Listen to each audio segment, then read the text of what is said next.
Tonight, family, friends, and colleagues paying their respects to late Mario Cuomo. And tonight, as a wake for the former governor is underway, we speak exclusively with some of the folks who knew him best. Tonight, we'll have a look at both his legacy and his son's political future. And New York police officer Won-Jon Liu, who was gunned down in that tragic ambush with his partner, now laid to rest. We'll have a look at the heartfelt ceremony where his family reflected on the kind of man that he was. We'll also take a look at more backlash that Mayor de Blasio facing for the NYPD, that as officers turned their backs to him yet again yesterday. Well, today, the mayor and the commissioner, they spoke out on that. You'll want to hear what they have to say. Plus, Governor Chris Christie cuddling up with the Cowboys. Jets and Giants fans appalled. Some say he crossed the line for palling around with the wrong color here. We'll talk about it around the table.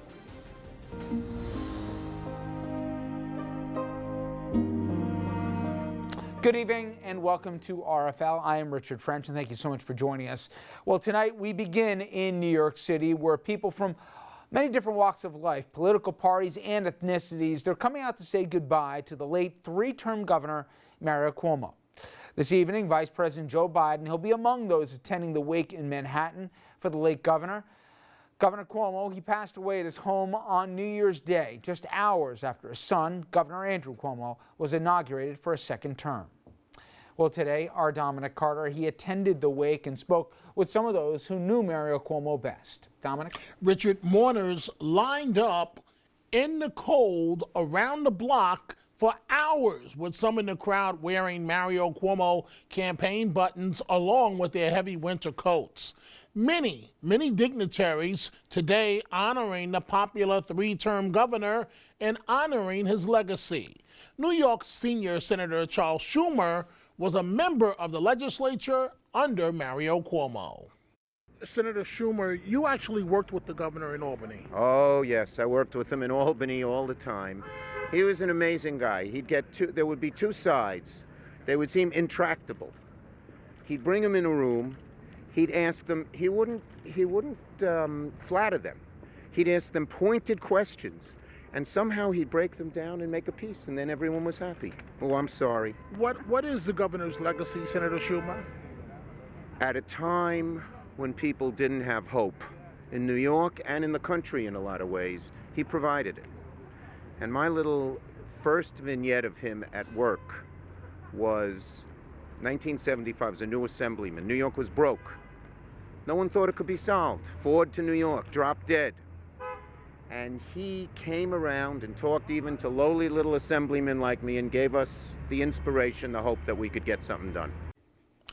We also spoke to the leader of the New York Assembly, Speaker Sheldon Silver. Mr. Speaker, how tough of a day is today for you? Well, it's a tough day. I mean, but,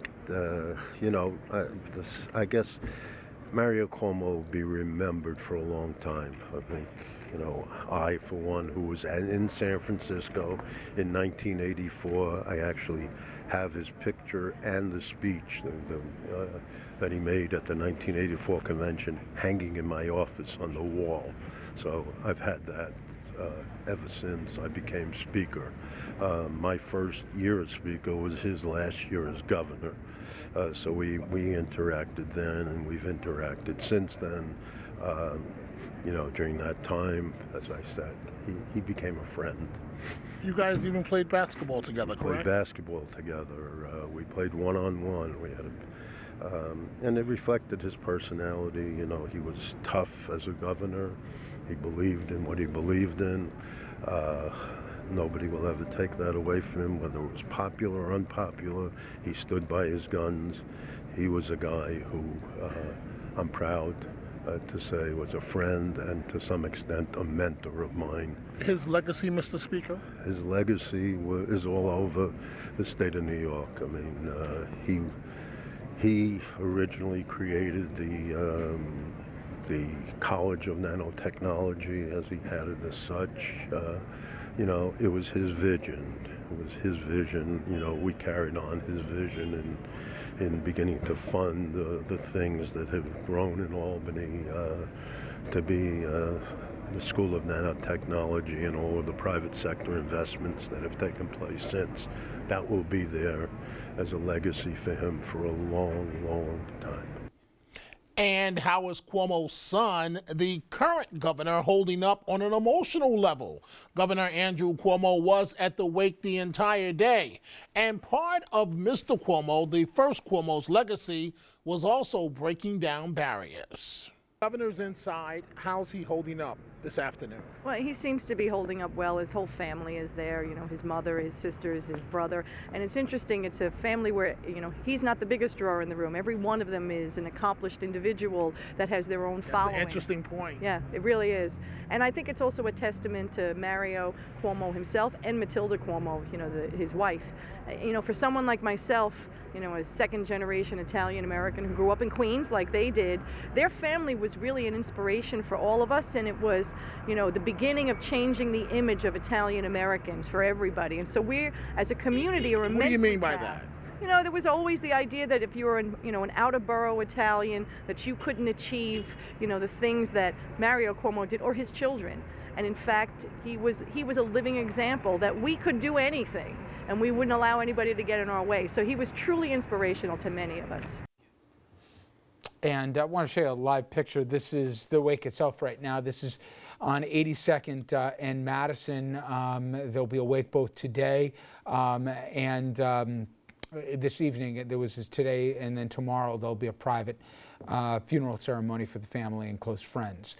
Okay, this afternoon I spoke with Democratic Congresswoman Nita Lowey, who served in Congress since '89, but she got her start in politics actually working for Governor Cuomo. They were neighbors in Queens, and through that, she said, through no intention of going into public service as a career, they got involved over a housing case, and then through that, she now is one of the most tenured members of Congress and one of the most influential ones at that. She spoke to me about her memories of Mario Cuomo. Here's what part of what she had to say. You arguably wouldn't be here if it wasn't for Mario Cuomo. I mean, people can tell stories, and we'll have a lot of them this hour, but your beginning into public life all happened because you were neighbors in Holliswood, Queens, right? Can you imagine? In fact, it's over 40 years that I've known Matilda and Mario and all 5 of the kids, and we all grew up together. And we got involved in his very first campaign, yep. Steve and I, and we were involved in every campaign after that. And my first job after raising my kids, getting into government, was as Assistant Secretary of State, working with Mario Cuomo, and that was quite an experience. He really was an extraordinary person. I get extraordinary photos, and again, I'm not trying to date you here. If you look at them on your screen, I have them in front of me. First, the shot from 1984, and the caption, if I got it right here, is the governor saying to you, Nita, now listen to me, and you'll be okay. Fast forward, and with the backdrop, if people can make it up, with the Tappan Zee in the back, is the second Cuomo governor, Andrew and you, and obviously things have changed. You're a cardinal in the House, but you have to see some similarities between your old boss and the now governor. And I work very closely with Andrew. He is hardworking, he's determined, and he knows how to get things done. So for me, it's a real pleasure to have worked with Governor Cuomo, yeah. Now with second Governor Cuomo. It's been quite a ride. How would you say they're similar, and how would you say they're different in that everybody knows that there is a love and respect that the two had for each other. In fact, as people may or may not know, he came down because he knew his dad was going to be there for his final inauguration, and he read him a copy of his address, which you said even moved you to tears a little bit because it was so heartfelt. But yet there was this competition between the two as well that everybody who was close to them knew about. It wasn't a secret here. Well, I think what's most important, looking back and looking forward, is both Andrew and Mario had a similar agenda. Some people call it liberal. I just call it caring about people. understanding that as a public official, we have a responsibility not to give a hand out, but give a hand up. He worked all the time, never took vacations. Really, he set a standard that is very hard for people working around him to meet. Many people remember some of those iconic speeches, and probably none more so than the convention address that he gave in San Francisco in '84. I know a lot of people that really believed, not just, but that were close to it, that believed in '88 and in '92 he was going to run. You're obviously very close to the Clintons. It's a well-known story that he lobbied that he wanted to be appointed to the Supreme Court, and when the offer came again, he couldn't pull the trigger, or didn't want to pull the trigger to go for it. The man that you knew, that you grew up with in public life, that was at those 3 seminal decisions, and he got the nickname we all know as a consequence of it, was that the person you knew? Were you surprised that he never made that final leap? I was. I don't know to this day why, when he had those planes waiting at Manchester the airport, tarmac, yeah. I don't understand why he didn't go for it. Well, I know you're on your way to both the wake tonight and the funeral tomorrow, so I won't keep you, but I want to thank you so much for a few minutes. Thank you, Always Congresswoman. a pleasure. Nice to be with you. All right, I'm going to bring in our panel tonight. Richard Brodsky, former Democratic New York State Assemblyman when Mario Cuomo was governor. In fact, here is also a fellow Demos and a professor at NYU. Michael Tobman, independent political consultant, and some of those faces you saw speaking to us, he knows quite well here. He could speak to New York under both Governor Cuomo then and now. Andrew Whitman, senior political correspondent, and Dominic, who you met before. And Richard, I'll start with you. And I read a couple columns you wrote, and you had a couple funny stories. But start first with, can you spare $1? Well, one of the really nice things about Mario Cuomo was he was a mensch. He was a human being, and he let that show every once in a while.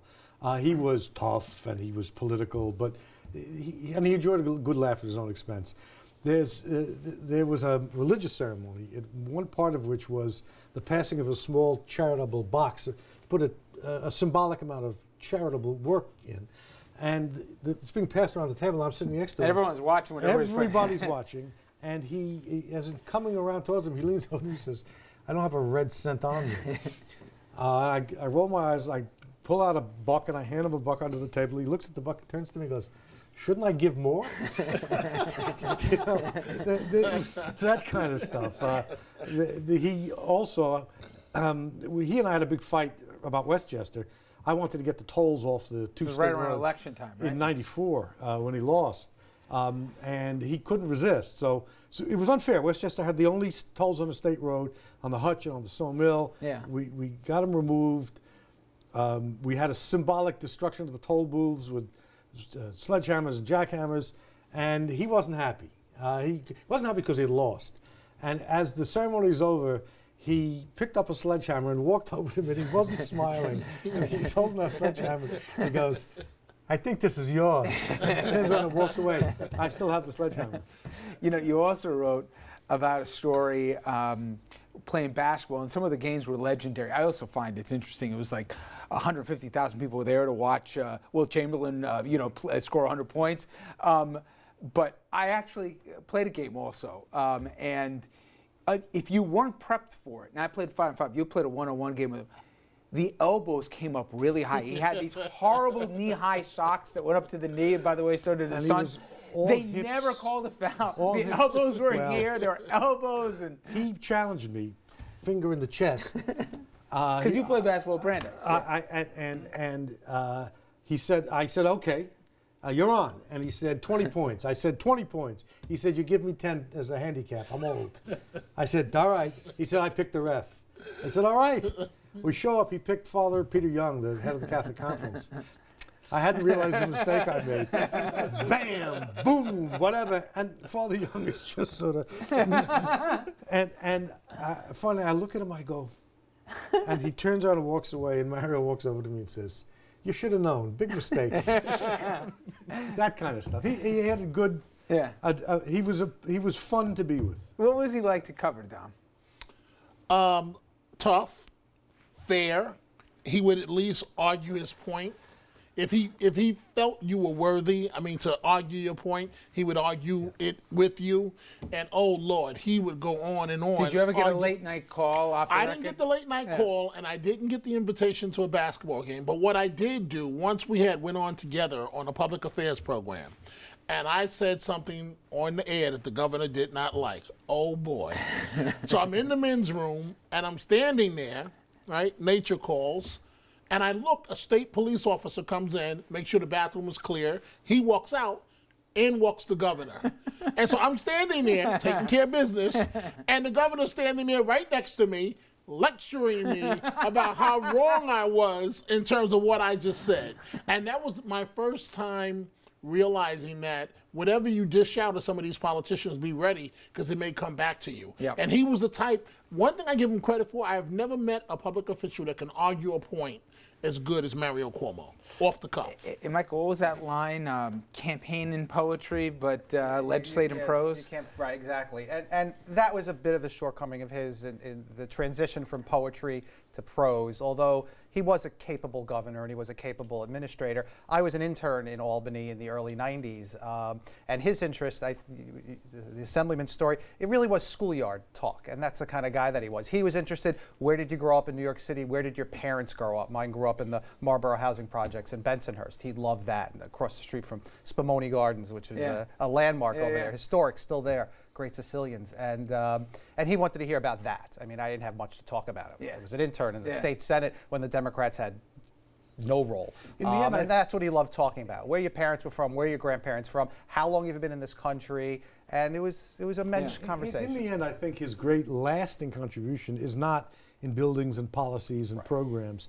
It was in his willingness to publicly explore things of conscience, values, and ideas in ways that no other leading American politician since Franklin Roosevelt has been able to do. Well, when he thought out loud. I want to talk when we come back, Andrew, because I know you played a good-sized clip on Friday from that famous address at the DNC in '84 in San Francisco, the two cities on the Hill, but also the speech he gave at Notre Dame on abortion, the fights that the principled stands he took on the death penalty, they were, it sounds easy now, but back then they weren't so easy. We're going to talk more about that and also that complicated relationship with father and son as well. That and much more when we come back.